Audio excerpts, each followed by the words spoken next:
So we are continuing with the amazing teachings of Rabbi Nachman from Breslov, the Sefer Sichot Haran, and we are in the middle of a discussion with Rabbi Nachman about Emuna. It's going to last for a couple of weeks, and we left off that Rabbi Nachman is talking about what is the definition of Emuna, and this is his famous approach to Emuna is that true Emuna is what he calls simple Emuna, without chakiris. Chakiris means without philosophizing, without making things complicated, and he says that this is that the only true Emuna is an Emuna that's not coming from an intellect; it's coming from something much deeper.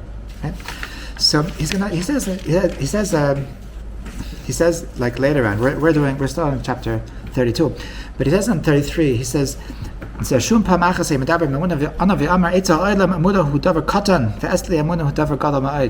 That by the world, the Emuna is something small, but by me, it's extremely big. So, I want to try to understand what does he mean? What does it mean, small and big? Like, what does it mean by everybody else? Emuna is something small. Obviously, Emuna is an incredibly important part of Judaism, right? It's like it's not something. Nobody could claim that Emuna is something unimportant. I once heard.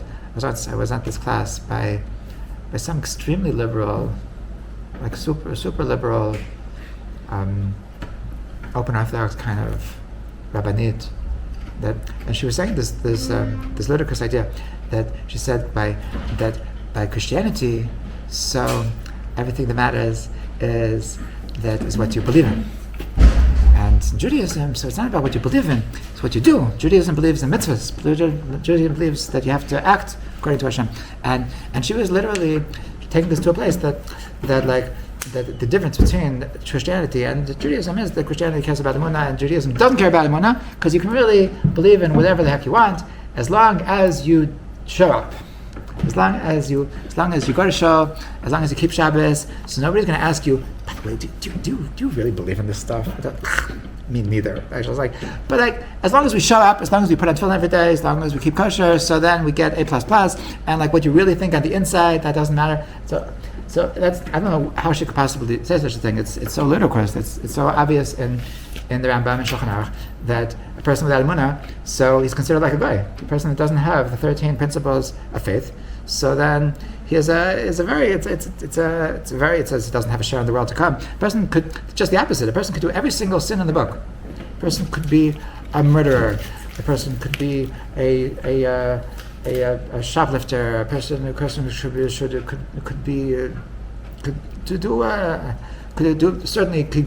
not keep kosher, not keep Shabbos, be like just a horrible. He could even like cut lines, even not say excuse me when he burps, and he still says he still has a share in the world to come. And the person that doesn't have Emuna, so it says the person doesn't have a share in the world to come. It's not by Tinach Nishpa, it's a question of Shaila, but like objectively, what's bigger? Not having Emuna or not keeping Shabbos? Of course, not having Emuna is worse. Of course, it's better. Like you're closer to Hashem if you have Emuna and you don't keep Shabbos than if you keep Shabbos but you don't believe in God. It's very, very clear that Judaism very much cares about Emuna. So what could Rabbi Nachman possibly mean? That by everybody else, so by my friends the Litvaks, Rachman al Litzlan, by my friends the Belzers, by the Vishnitzers, that by them, so Emuna is a small thing, is a small thing. But what do you mean? What do you mean? It's a small thing. What do you mean? It's a small thing. So I was thinking two things. I think the simple understanding that when he says it's a small thing is that it's an easy thing. But everybody thinks that Emuna is something simple, and I think that it's something which is difficult, which is something that needs work. Okay, I think that's the simple understanding of what he's saying. That like the people think that like, yeah, of course, yeah, like what does it mean to have Emuna? It means that like sign on the dotted line. Just tell me what like would you believe in God? Yeah, sure, I believe in God. Yes, you have Emuna. So that because you and by me, it's something which is much harder. That like you think you have Emuna, you say you have Emuna, but like, do you really have Emuna? Do you really have Emuna? And so So this is I think that what he's saying is that it's a difficult thing, but it could be that I don't know if this is really what he means. But when I was reading this, like another thought came to mind, that the difference between gadol and katan, the difference between something small and something big. So there's a very interesting Gemara in Sukkah that it says that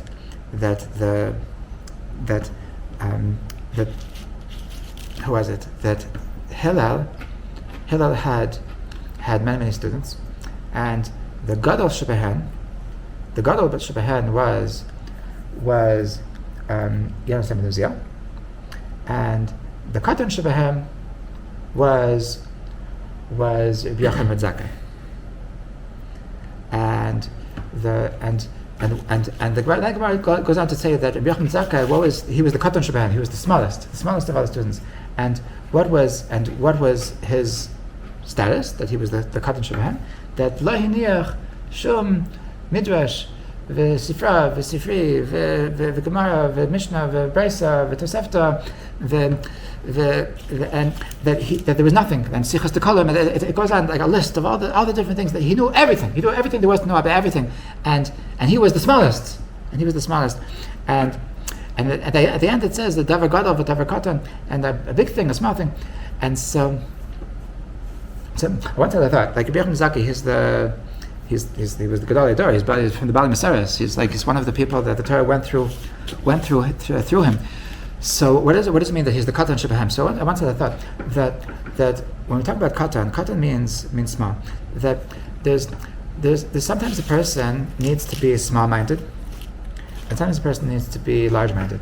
Sometimes a person has to have a small mind. What does it mean to have a small mind? To be concerned about details. Sometimes like I think everybody understands that, there's a story that I love to tell over, that once that I heard this from my Rabbi Fashmanovitz, that he said that who was this? It was a story that happened by of Moshe Mordechai Epstein. Moshe Mordechai Epstein. He was the Rosh Yeshiva in Yeshiva, and so one Friday night, so he was having oneg in his house, and all the Talmidim came, and they were all singing Divrei Torah, and there was very, very elevated atmosphere, and so his wife was the daughter of the Alter of Slobodka. Okay, Nosson Tzvi Finkel, the first Tzvi Finkel, the Alter of Slobodka. So she grew up in a very, very special house. Okay, so they're at the oneg, and everybody was feeling Shabbos vibes, and feeling very, very, very connected. And then the Rebbetzin brings out some kind of snack. And so one of the Bachar asked the Rebbetzin, how much flour is in this cookie? And so what he meant to ask is that he doesn't know what bracha to say. That because if there's a lot of flour, then you say mazanas. If there's no flour, then the shehakol. That's what he meant, and she understood very well that that's what he meant.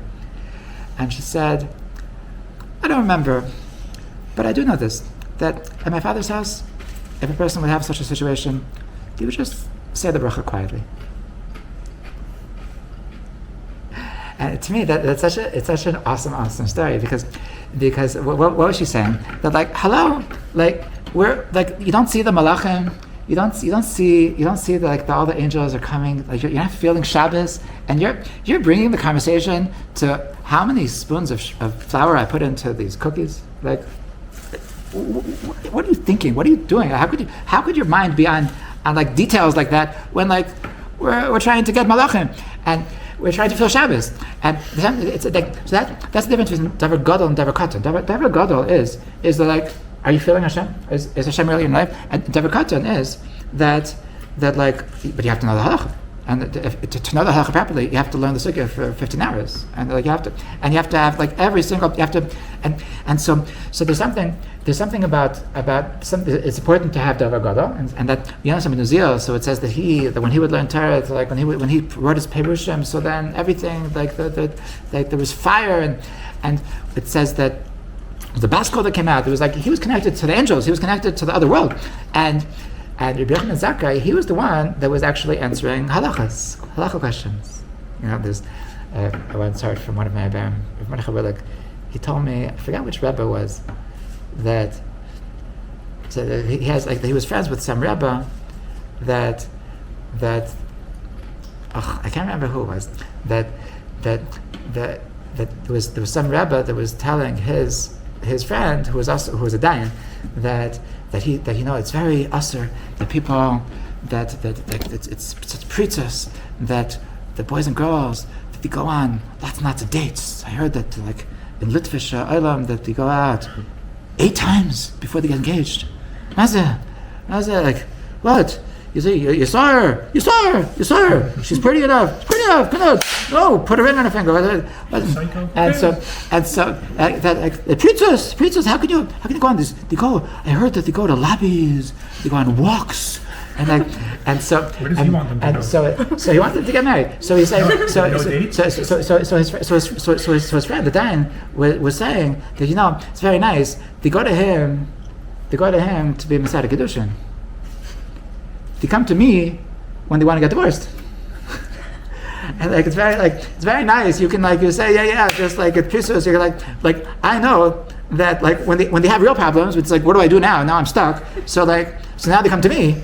And so the Rebbe, he's the one that's he's the one darshaning and closing his eyes, and it's everything is all good, everything is Hashem. Aren't you feeling Hashem? Oh my gosh, this is such a holy couple, just love at first sight. This mamish mishamayim, and the Dayan is saying maybe you want to make sure you have your boxes. You have to make sure that you have are you sure that everything fits, everything makes sense. There's halachas to get engaged. There's a lot, the dayan by nature. So he's concerned with the details. He's concerned with the little things. He's concerned and you need to be small-minded. You need to be small-minded because if a person who's a visionary, so by nature, so he's going to ignore the details. He's going to ignore that's all he sees is the big picture. The Gadol picture and the Katan picture. There's a need for the dayan, so he needs to be involved in the intricacies of halacha. Because the truth is that if you don't have a small-mindedness, then you won't be able to get to the truth, of the details. So that's what it means that so Rabbi Yochanan Zakkai, he was the Baal Maseres. He was that the halacha went through him, and he was in charge of being the address for all the halakha questions of Klal Yisrael, all of the real decision making. And on the other hand, so you had Yosef ben Zion, and he was the person, he was the Baba, he was the Rebbe, he was the one that if you want to have a bracha, if a couple doesn't have children for 10 years, they want to go to a bracha, they will go to Yosef ben Zion. But if you want to know, what do I actually do? I'm stuck. I'm here. I'm in the middle of Indonesia, and the only bread I can get is from here, and I haven't had anything for the past 2.5 days. Rabbi, can I do it? And they call the Rebbe, and he says you should say a parak of Tehillim, and it'll all work out. And you need your dayan. You need the Rav that knows that yes, I know that there's a Dagel Mavava, and you can be Samech Hanem B'Shas Chag, right? So this is what it means, Davar Gadol and Davar Katan. So I think coming back to Rabbi Nachman says that by the world, so Emuna is a Davar Katan, and by me it's a Davar Gadol Ma'od. So I think what he's really saying is that by the world it's a question of something intellectual, it's something that you can quantify, it's something that you can use small-mindedness to connect to Emuna. And by me, it's a davar gadol ma'od. By me, the only way to connect to Emuna is with gadlus. The only way to connect to Emuna is with thinking big, meaning it's a question of how I perceive reality. It's a question of what is my relationship with the world, and it's a question of my consciousness. It's really a question of my consciousness, and that's really the way I experience that, how I live my life, how I show up to life. That's what Emuna is. It's something that you can put into words. Not something that you can say that. Oh, Emuna. Oh, I know. It's Machlekes Rambam Ben. Oh, is this the Raisa? That's the Raisa. I know that. Yeah. I heard 15 classes on Torah anytime about it. I am the expert. Ask me any question. I'm your Emuna expert. And that. That's Davar Katan. But you can spit back information. So that's called having a Katan approach to Emuna. And having Gadol approach to Emuna means that it's about your consciousness. It's not about any particular piece of information. That's why he continues.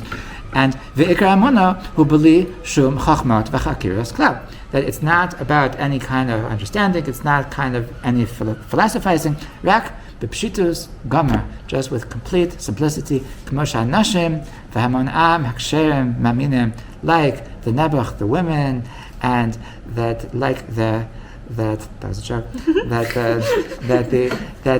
the simple people, like they have emuna. So what does it mean? What does it mean? Like the nashim v'hamonam, that he says, like he's better than the Rambam. The Rambam puts women with ketanim. Like the Rambam, when he talks about emuna, he says that like the women and the children. That so he at least says like the women and the simple people, the women and the hamonam, like as opposed to the philosophers. Like he doesn't say, he's saying women are more simple. Okay, he's not saying the women are immature. He's saying women are simple. So what does that mean? What does it mean that there's something that men, because they're more analytical, so it messes with their emuna, and that's really that there's something that the more you analyze things, the more that you learn Gemara, the more it could very well be that this is like there's something like this whole discussion in the world about women learning Gemara, right? That like it says in the Gemara and Saita, that a person that shouldn't teach his daughters Gemara, and it says that the Lubavitcher Rebbe said that nowadays it's okay, and Rav Soloveitchik said nowadays it's okay, and it's all the question like what is the status of women learning Gemara, and so like it's very possible that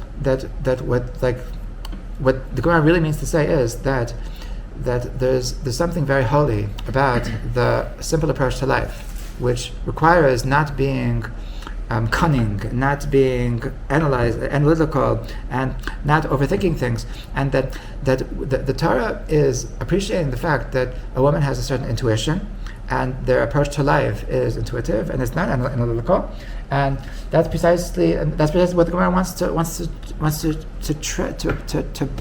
protect that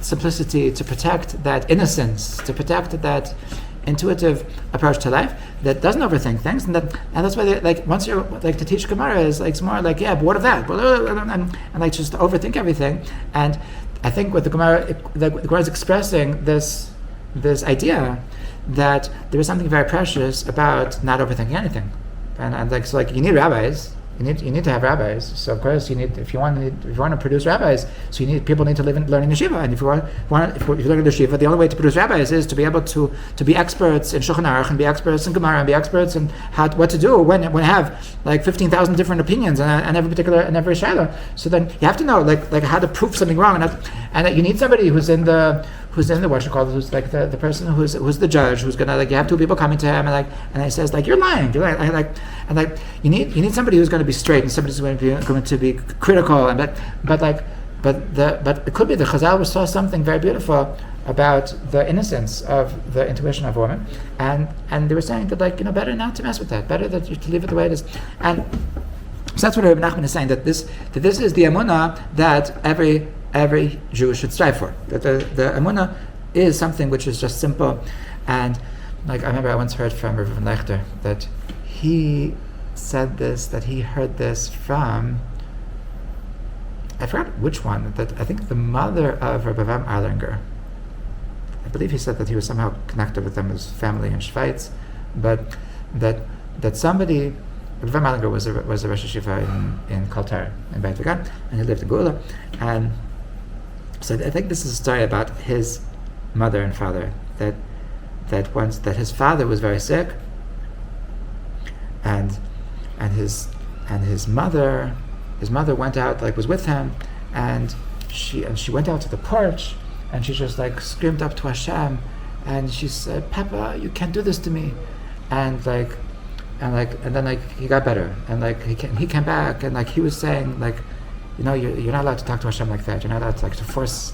And like there was like the point of the story was that she just had such a real relationship with Hashem, that it was so that when she would talk to Hashem, like it was like Hashem couldn't say no. and it didn't come. She never she didn't learn in yeshiva. She didn't understand she's not an expert in Rambam. She was just like very, very simple, and it was just there, and that's something that the women more naturally have, and Rabbi Nachman is saying that's what means davar gadol. Meaning, so the katnas means to be able to be small-minded, means the ability to talk about the details and to analyze things and to look at them from the nitty-gritty. And gadol means to look at things from the big picture, to look at things from the what is the big story, what is the to forget about the little details. Let's talk about that our actual connection with Hashem. So this is how Rabbi Nachman. This is how Rabbi Nachman describes the difference between what it means that by me Emuna is a davar gadol, by me Emuna is something great, and so he says that what is the source? What is the source of a person? What is the source of the fact that the people some people just don't feel connected? That some people don't feel connected. So I'm going out of order, but he says later in this paragraph, he says, you should know sheyesh neshamas ksheres shenadul b'kashrus v'gam lo kelkel ma'aseim she'en ba'im aleim klal machshavos ke'elu v'afilu k'shmedabim b'fnei minyanim elu lo yichbas lehem klal ve'enu mevar b'daitim klal. There's people that there's nothing that can sway them, that their Emuna is so steadfast, their Emuna is so strong, that you could talk to them all the proofs in the world, that you can bring the best world-class, internationally acclaimed atheist, that to prove the undisputable truth that there is no God, and he'll say, okay, whatever. And I'm in the middle of my 40 days to the Kotel, so I have to go. And and there's people that are just you can tell them all the chakiras in the world, and nothing talks to them. It doesn't affect them. They're invincible when it comes to Emuna.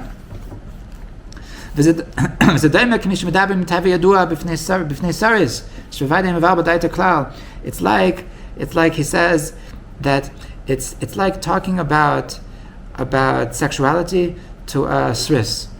A sris, in Gemara, a sris is a person who had some operation that he can't have children, and I don't know exactly whether That's his choice. I've never met such a person, but it means a person who is asexual, and you're talking to him about I'm just it's so crazy. I'm having this somebody is hitting on me and I wonder whatever. I don't know. I don't know what to do. And he's like, I don't know. I think you're crazy. I'm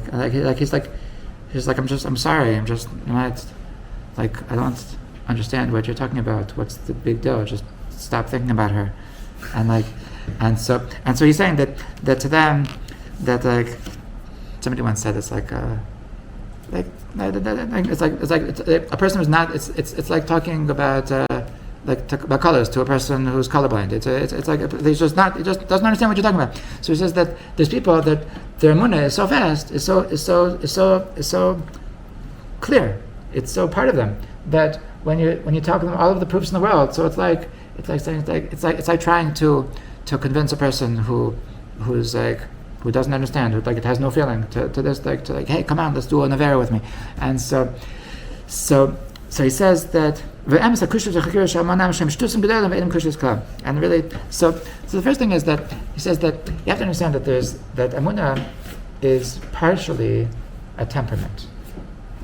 It's partially a temperament. There's people that their Emuna is just very, very strong, and there's nothing that can sway them. And there's other people, he says, and this is where we left off last time, that he is.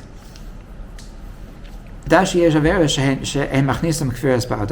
there's some averas that cause a person to come to a negative approach to life of not believing in things.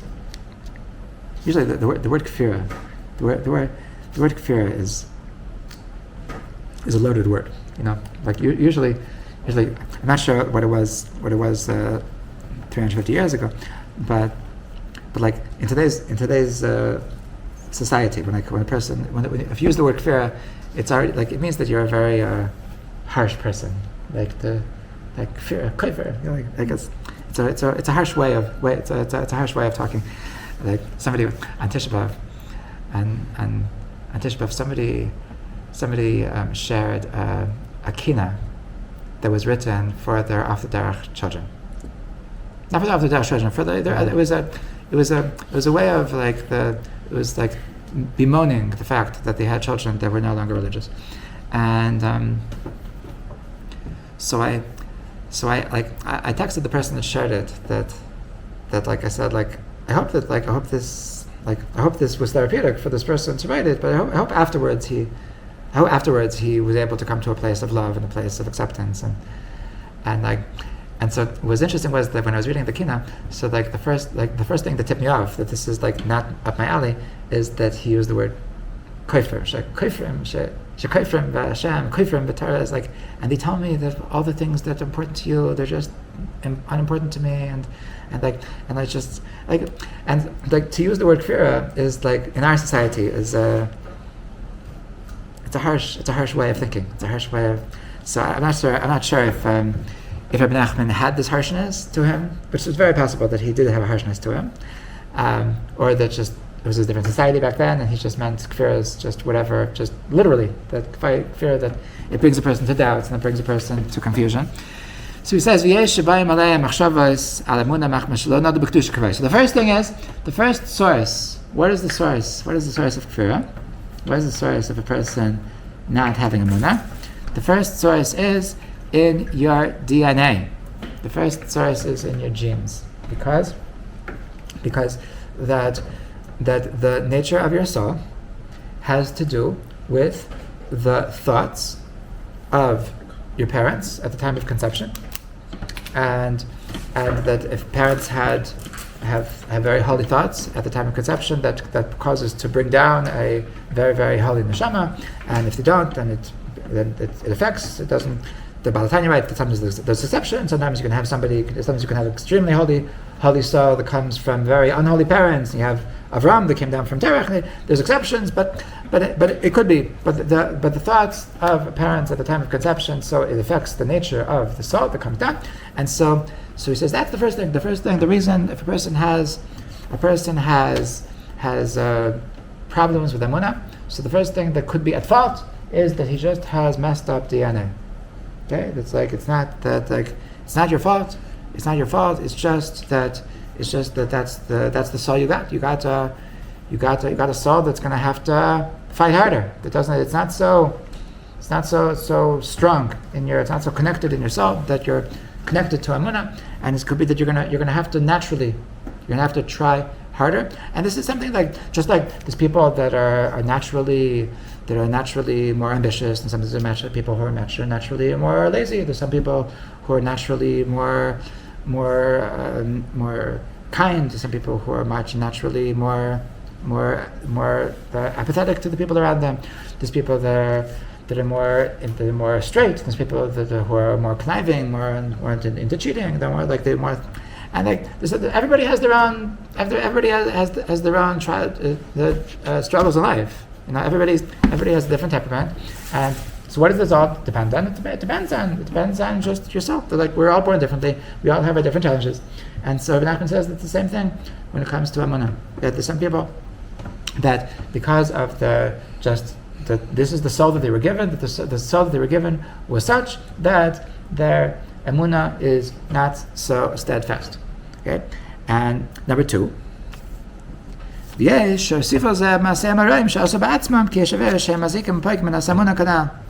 other people that the reason why they have trouble with Emuna is because of averos that they do. But there's certain averos that you can do. There's averos that by doing these averos, so it messes with your Emuna. Okay, so it's nature and nurture. Okay, that there's part of our sources, part of the problems that we have with Emuna. Some of them is just that's our lot. That's what we have to deal with, and some of it is that we did it to ourselves. Okay, so So that's what he's saying, that there's different people. That there's some people that they just were born with a good Emuna and they didn't mess themselves up, so they have a straight Emuna. And so why is Rabbi Nachman telling this? So he's telling this first of all because the person needs to understand that there's different strokes for different folks. That the person, it's important to understand the world that you live in. It's important to understand that you can't judge people because everybody's actually different. There's a book that I read when I was very young, that when I was a teenager, and that it's called Appreciating People, Especially Yourself, including yourself, by Miriam Adahan. And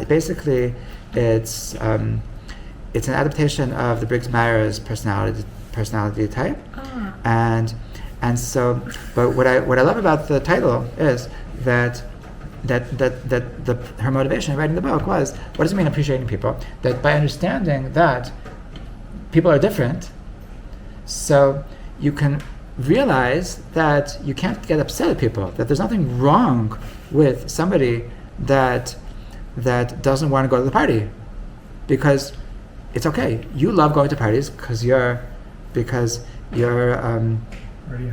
extrovert, and he doesn't like going to the party because he's an introvert, right? And you love science, and to you it's extremely interesting, and your friend is a scientist, is an artist, and so it's the most boring thing in the world when you talk to them about your science, and it's okay. There's nothing wrong with you, nothing wrong with him. So that's why it's appreciating people, and especially yourself, is that some people go through life with this thing, what's wrong with me? That what's wrong with me? Like everybody else thinks that this is so interesting, and everybody else thinks that this is so much fun, and like there must be something wrong with me. And you read this book, and then you say, "Oh no, I'm okay. I'm just an FP," and so that's why Baruch Hashem, like I'm not crazy. It's okay. And so the first thing is Rabbi Nachman is saying that you need to understand when it comes to Emuna, so there's no room to judge, because everybody is actually extremely very different, and that there's some people that they naturally just Emuna is something very, very simple to them, and they just don't get it. The other people have nisyonos and Emuna, they just don't get it. The other people are struggling with this, and the opposite. You have a person struggling, and you have this person that says, "But Hashem is so good. How can you deny Hashem? It doesn't matter that I don't see him." And you just think that what's she smoking? And what's wrong with this person? And so Rabbi Nachman wants you to know that it's okay. They're not crazy. You're not crazy. Everybody's different. Everybody's in this together, and we need to work on our Emuna wherever we are. And nobody's there is no right and wrong. That everybody is in their own place. Everybody has to deal with the relationship with Hashem from their own place. So this is the first thing. A person needs to know that there are different temperaments when it comes to Emuna, and that there's things that we do to mess up our Emuna. Okay, there's things that we can physically do, that we can actively do, that are going to mess with our connection with Hashem. There's certain averas that a person can do that can mess with their Emuna. I don't know exactly what he's talking about, but I do know that it says that eating treif food is something that messes with a person's entire consciousness. Yeah, it says that there's a pasuk in Yechezkel that says "V'tihya v'neisam al atzmeisam," that and their sins were on their bones. So the Zohar says that that's referring to a person eating non-kosher food. When a person eats non-kosher food, so then it's like cholesterol. It latches on. It doesn't let go, and it's something that it really affects you long term. And it's a long. There's a question in the world of Kiruv. If a person says a person says I'm ready to take upon myself one thing. Either I'll start keeping kosher or I'll start keeping Shabbos. I'm not ready to do both. What should I do first? So there's this question was asked to Rabbanim, and the different Rabbanim have different approaches. That from a logical approach, a person would say that which is worse? which is worse? Keeping Shabbos, is it worse to keep Shabbos, or is it worse to eat treif? So from a purely halachic perspective, keeping Shabbos is much worse. Is much more important than keeping kosher. But other Rabbanim said that if they're eating treif, so then you are what you eat, and the treif food is full of klippas, it's full of negative spiritual energy, and their entire soul is constantly being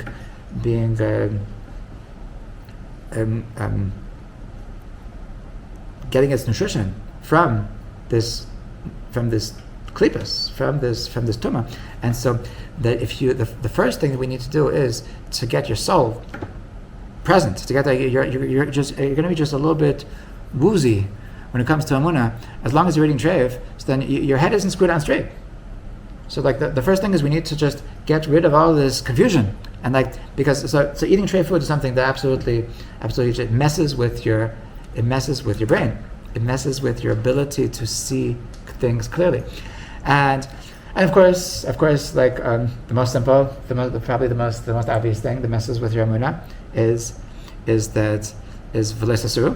That like if a person is going to read Apikoros, if a person is going to read Apikoros, is going to talk to Apikoros, and a person is going to go on YouTube, and see all of the heresy about atheism. So then it's going to mess with you. It's going to, and what's his name? I was once a student of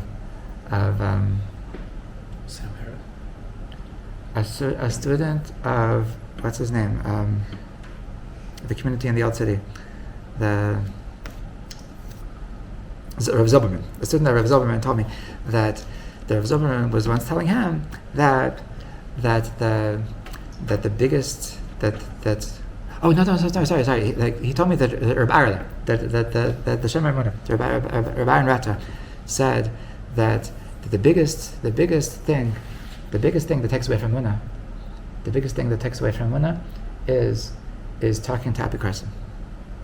Talking to heretics is the biggest thing that takes away from your Emuna, because I know, because I always do it, because I'm always arguing with people that don't have Emuna. I'm trying to bring them, I'm trying to convince them, I'm trying to be Mekariv them, and then and afterwards, I sit down and I start having these thoughts, and I start having these doubts, and so I sit down and I learn Mrs. Sharm, and I learn Zohar, and I have to be mechazik myself with Emuna, and I need to bring myself back because I know firsthand that it's a very dangerous thing. So there's a certain the more that a person is going to make himself available to all of the lies of the world, all of the shtusim of the world, all of the epicurses of the world. So of course it's going to mess with you, right? And so whatever it is, whether he means practical things, whether he means spiritual things, but there's certain areas that a person can do that a person, the Rambam writes, it's a very famous Rambam. The Rambam says in Hilchos Deos Perek Vav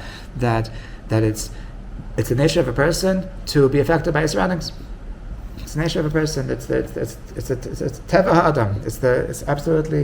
It's the way that a person was created. I always tell people that the most important decision you make in your religious life is one thing, is where you're going to live. This is a person that the future of your religiosity is most dependent on the people around you. There's a famous saying that you are a how do you say the middle, the average. You're the average of the 5 people that you hang around, the 5 people that you hang around the most. Right? So you have a person that's living in a secular community, and she's the only one keeping Shabbos, and that she could have 15 chavrusas a week. 15 chavrusas a week, and it's not going to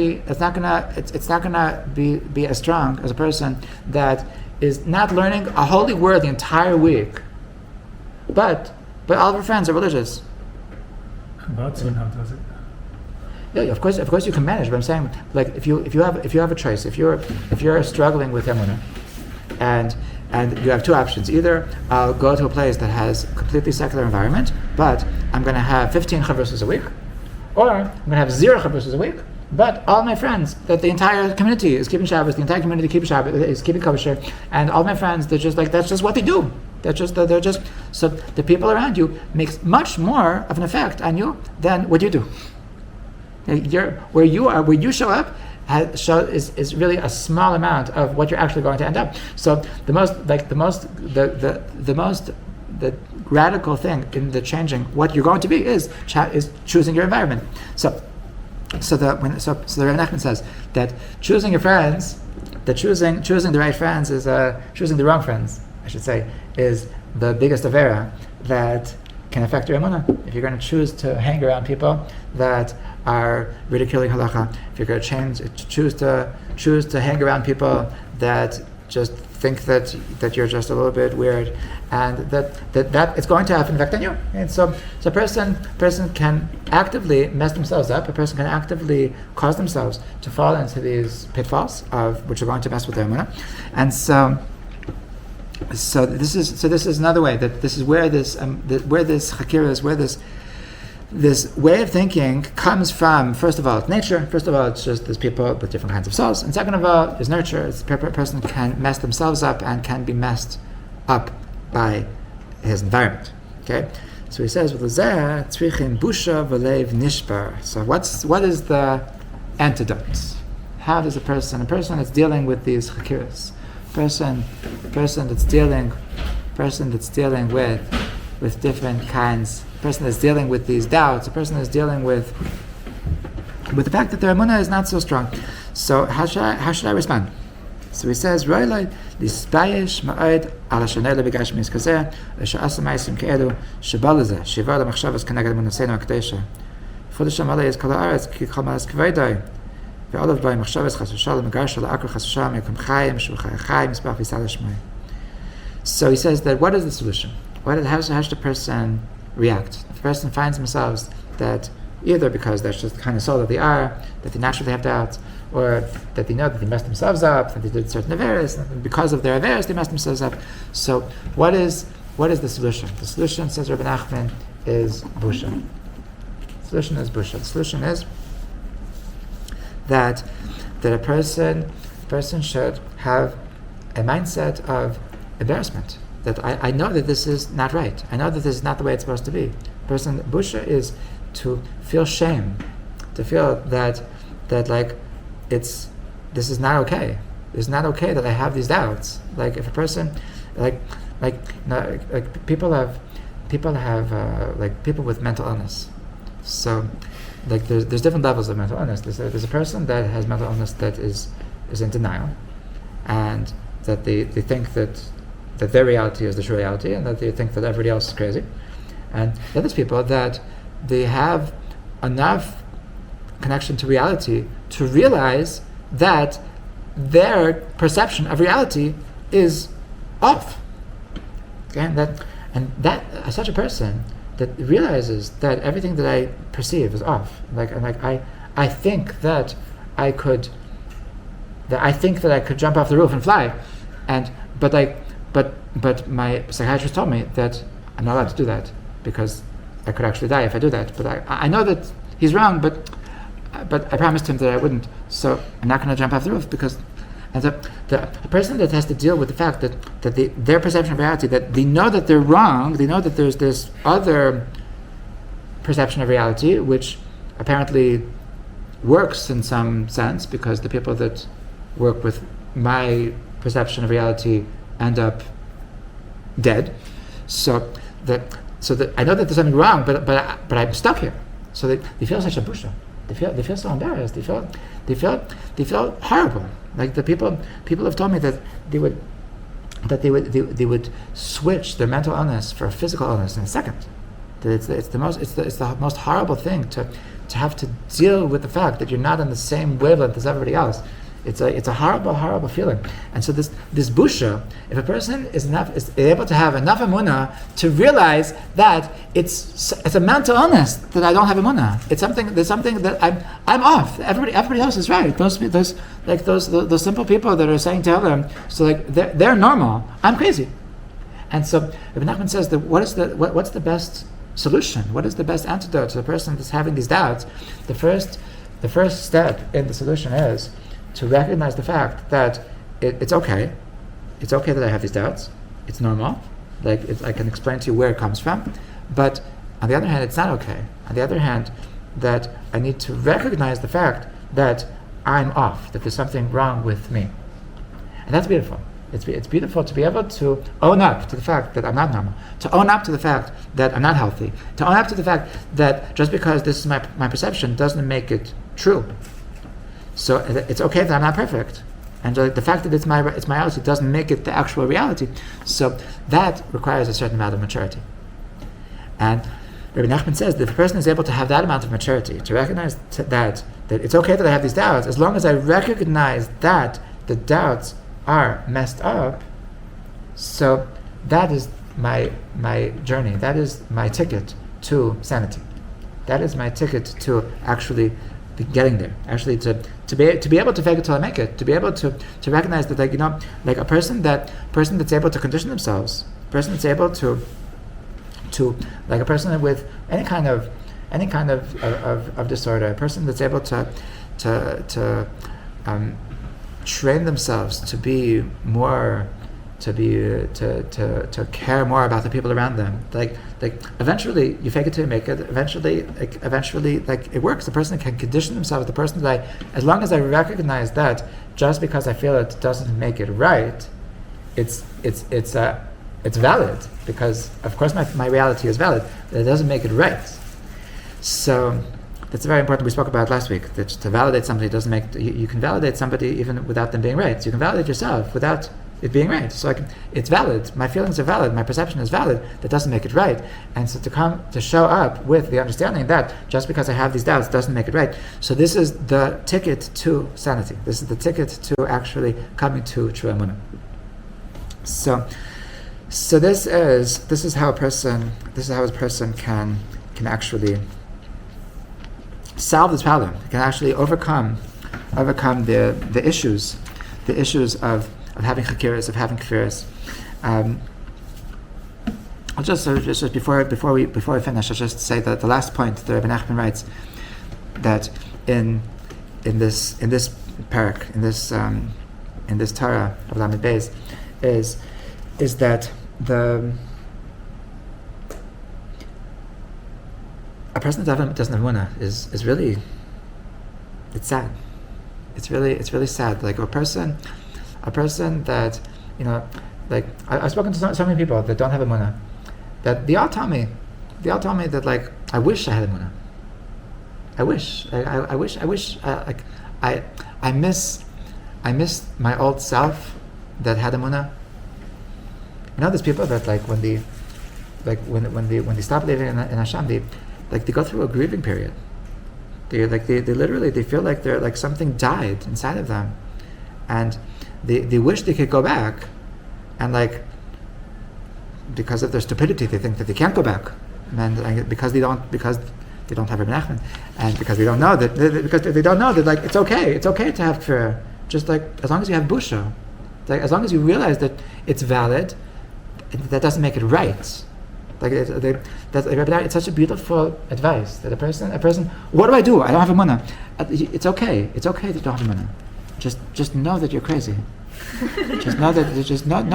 Just the fact that you don't have Emuna, that doesn't change the reality. That doesn't. Hashem didn't go anywhere just because you don't believe in Him. So you can accept the fact that you don't have Emuna and just have Mushim. Just be embarrassed in the fact that I'm sorry. I know this is crazy, but I know that you're supposed to be here. You're supposed to I hear you, but I don't see you. I don't to me you don't exist. Just punch you in the face and you won't be there. I know I'm not going to punch you because everybody else is telling me that when I tried it on them it hurt, and it's okay. So I'm not going to. The fact that this is my reality doesn't make it true. Right, so it's such an amazing piece of advice to be able to deal with a person that has struggles with Emuna, a person that doesn't have Emuna, a person who's really in a bad place. So Rabbi Nachman says that a person that doesn't have Emuna is actually you need to have compassion for such a person, because he writes that Ki ksheyesh la emuna, afilu a person has emuna, kafilu kshabayim alav yisurim chas v'shalom, as yuchel nachem atzmai, lahachiyas et atzmai, kashem yisbarach yirachim alav yet v'achrisa v'yisurim imateva l'chapar. Person has emuna knows that everything has a purpose. Person has emuna knows that life it's not messed up. Whatever I'm going through, there's meaning to it. Whatever I'm suffering, I know that Hashem wants my good. I know that Hashem has a plan. I know that there's a reason that there's a story that a person once came to Chafetz Chaim, and he said, Chafetz Chaim asked him, like, how you doing? So he said, it would be like it's like we could find some leniency. It could be it's mutter. It would be mutter for it to be a little bit better. It doesn't have to be that bad. And the Chafetz Chaim was very upset, and he said absolutely not. If it would be mutter, if it would be in any way mutter, there would be any kind of leniency to make it even the tiniest bit better, so that there's no doubt in the world that Hashem that instant would make it better. That Hashem is looking for kulas, Hashem is looking for leniencies to make things as best as possible. And the fact that he didn't, that means that he couldn't find any leniency. That means it was absolutely impossible for it to be a little bit better. So a person that has Emuna knows that there's no such thing that something's coming for me just randomly. There's no such thing as just like I had bad luck. No such thing as that just like life sucks. That everything is completely measured. Everything is completely for a purpose. Everything is coming from a place of love. Everything is coming from a place of this is exactly what I need, and this is exactly the only way that things could have been. And so this is the way the person can remain sane. A person can remain strong. This person can remain positive in the face of suffering. But a person that doesn't have this, of a mechaker, a person that doesn't have emuna, everybody has suffering. There's not just a person in the world that has just a easy life. So this atheist. So what are they going to do when they're going through a hard time? Who are they going to go to? They have no kaisel. They have no kavaracha. They have no tehillim. Who's going to comfort them? Who's going to comfort them? Like they're going to go to their professor, and the professor is going to say, "Yeah, life sucks. We should, the truth is that I don't know why suicide is actually illegal. It doesn't make sense to me." And a person without emuna, so what are you going to do? Like how are you going to deal with suffering? The only way to remain sane in the face of suffering is only with emuna. So So really, that Nachman is expressing he has compassion. He has compassion that on these atheists. He has compassion on the people that don't have emuna. It's really a sad thing. So emuna is a davar gadol. Emuna is really it's a huge thing, and it's a necessary thing, and it's the only way to survive in life. And emuna is not about it's not about the little things, not about the details, not about the understanding. It's about your perception. It's about your consciousness. It's about, is Hashem actually a part of your life? And a person needs to know that it's okay. It's okay to have struggles with emuna. It's okay to find himself one day without emuna. That as long as you know that doesn't affect the reality. That the fact that I don't have emuna right now, that doesn't mean that it's actually right. It doesn't mean that if I don't feel it, then Hashem is not there. So I can accept the fact that right now I'm not feeling connected, and that's okay. I can feel stupid. I can feel that it's sad that I have mental illness right now, that Hashem is not part of reality, and that doesn't have to change the way I look at truth. It doesn't have to be. I don't have to change the way I act. Just like I know that if I actually punch, somebody's gonna say ouch, even though I don't see you. So I'm not gonna do anything really stupid just because I'm not feeling it right now. The person's not gonna say that okay, so if I'm not I need to be honest with myself. If I don't feel Hashem close, so it's wrong for me to keep Shabbos. It's wrong for me to no, calm down. Just because I'm not feeling it, so it doesn't the kosher that. The non-kosher food is still gonna mess with my neshama. I'm not gonna I'm still held up to the same standards as everybody else. So I bless us all that we should be able to have easy connection with Emuna. I bless us that we should be able to respect the fact that it's not going to be easy. To respect the fact that, somebody said that a person that doesn't have questions with Emuna, it's like a person that never brought his car to be fixed. If you don't have shalos and Emuna, it's like you never brought your car to be fixed. If you what does it mean? If a person says he never brought his car to be fixed, so what does that mean? It means that he has a perfect car. He has like the car that's like, what model is it? What year? What's your? There's only one person that never brought his car to be fixed. That's the person that doesn't have a car. If you don't have questions with Emuna, so there's only one way that you don't have questions with Emuna. It means you don't have Emuna. If Emuna means that like what sign on the dotted line, so then you cannot have shalos and Emuna. If you actually have Emuna, then you're going to have shalos and Emuna. If you actually have a consciousness of God, if you actually have a consciousness, a perception that Hashem is with me in every step of my life, so then you're going to have questions. The only way to not have questions is only if you don't have Emuna. So it's okay. It's okay. We can, when we have questions, when we feel that like, Hashem, where are you? Are you really there? That means that Hashem is supposed to be there. We have this expectation that Hashem should be part of our life because we actually do have Emuna. So, B'ezrat Hashem, that we should be able to embrace the fact that life is not simple, to embrace the fact that Emuna is a journey, and Emuna is a struggle, and that we can deal with it because we know that our personal experience in any particular moment doesn't actually affect the truth. B'ezrat Hashem.